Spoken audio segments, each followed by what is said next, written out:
just got in, it's day 4, just got into Shoreditch. I actually got onto the stand, well, got near the stand, which is the High Street, Shoreditch High Street, but couldn't get onto the stand because there's always never enough space. And now that we run in the school holidays, there's less traffic and we've got more time to get up here because obviously there's less traffic.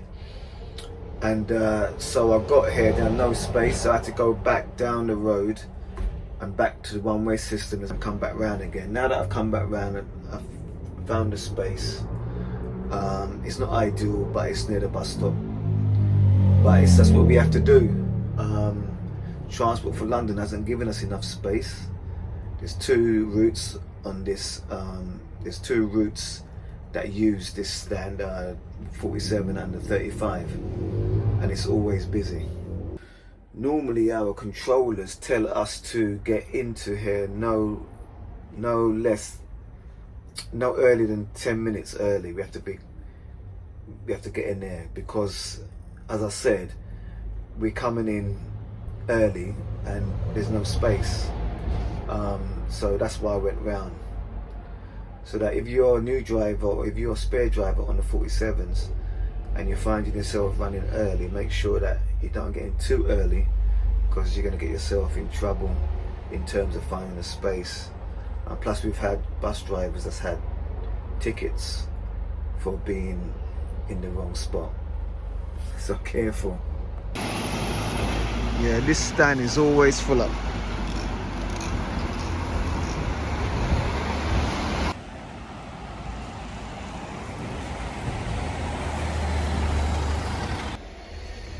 In Shoreditch, time to go.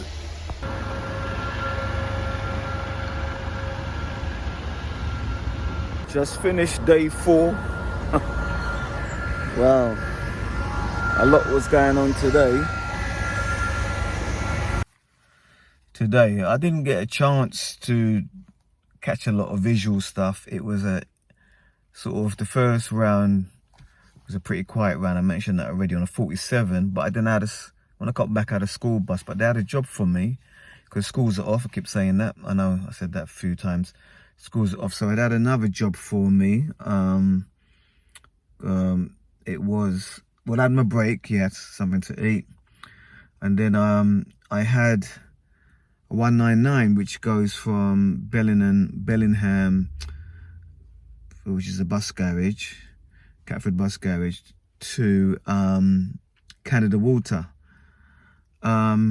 Everything started off smooth, but when I got to Lewisham station, I stopped at the wrong stop. I was in 47 mode. Then I realized, oh God, I'm driving a 199, because it happens when you switch.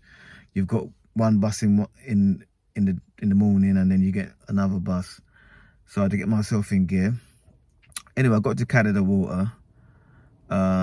It wasn't too much of a busy trip or not. I couldn't really think of anything specific that happened, but I know when I got back from Canada Water, I got to a place called Plough Way, I think it is, and I got to the bend. So there's a big bend in the road.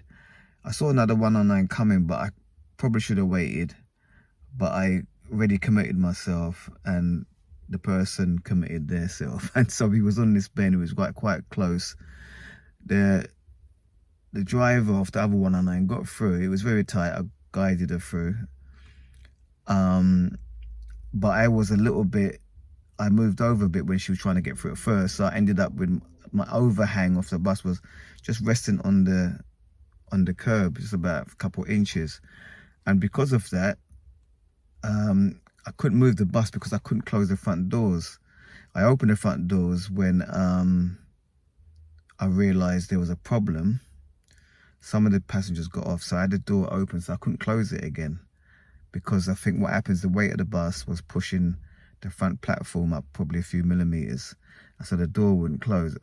The bus driver behind me came, and someone else, a passenger, was trying to drag the door, trying to close it. It wouldn't close. Anyway, got long story short, I called iBus controllers, told them what was happening. Then this passenger was on the bus already. He kept telling me stuff to do. I said, no, what's happened? The throttles, I'm getting no throttle because the door's open. I don't think he understood how the system worked, but he was very helpful. And so after I called the controllers, the passenger was trying to play with the door again. I said to him, come on inside, just what you should do, try and lift the door. Because I realized no one tried that before. I didn't think about that before in the first time. Just lift the door slightly, about a millimeter or so. So he lifted it and I pushed the button and it closed. I couldn't believe it. Could have done it in the first place. But we lifted that door and it was closed. Once the door was closed, we got throttle and we got the gears.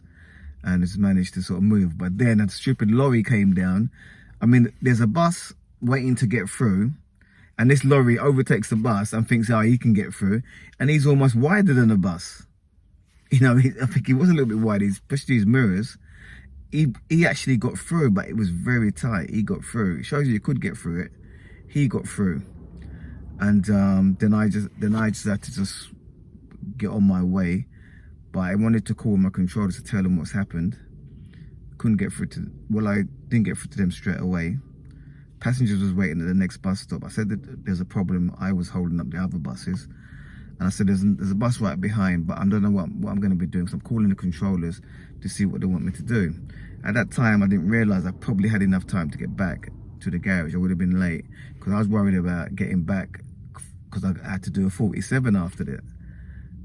You know, so I was thinking, am I going to make it? So that's where the pressure was and the stress, because this thing it didn't have to happen, but it happened. And so, yeah, it was that was a bit of a stressful time, just trying to get back to the garage on time to take out the other bus. But I made it. I was about 3 minutes late and I got to Shoreditch on time.